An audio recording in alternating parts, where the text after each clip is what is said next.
दानादी दान पुण्यकर्म करतात. हे मोठं पुण्यकर्म आहे. बुद्ध म्हणतात हे पुण्यकर्मच आपल्या संपूर्ण जीवनामध्ये आपल्या सगळ्या गोष्टी उपलब्ध करून देत असतात. म्हणून दानं ददन्तु श्रद्धाय, ते दान श्रद्धेने होणं महत्वाचं आहे. तर ते श्रद्धायुक्त केलेलं दान आणखीन लाभ देणार आहे. जसं की स्वयंपाक करणं आणि मनापासून स्वयंपाक करणं, नाही का? तर दोघे स्वयंपाकाची चव वेगळी असते, नाही का? तसंच दानाचं पण आहे. तुम्ही ज्या श्रद्धेने दान करता तेव्हा ते दान तुम्हाला खूप सगळा लाभ करून देणार आहे. ठीक आहे? ते हातात घ्या जोडीने. हे पहिलं हे उचला. बोला मयंक भन्ते भिक्खुस भिक्खुसंघस्स चिवरदानानि फलदानानि दक्षिणदानानि दान देमि पूजेमि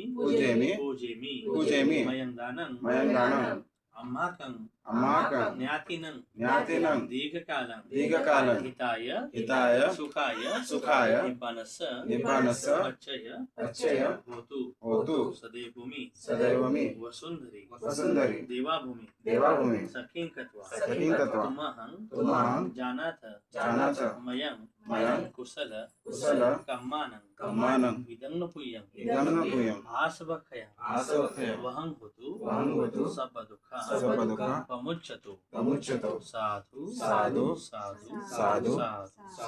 ठीक आहे.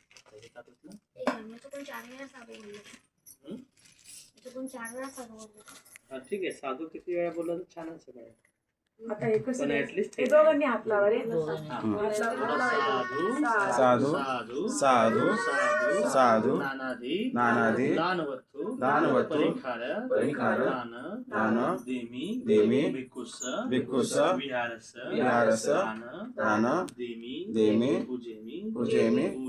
पूजेमि साधु. हात जोडा.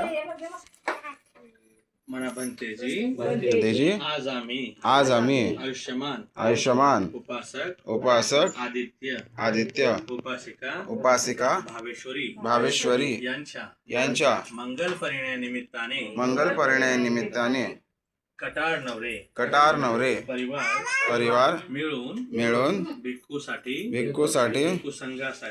संघासाठी चिवरदान फळदान दक्षिणदान परिखरदान नानादी वस्तुदान देऊन सत्कर्म करत आहेत.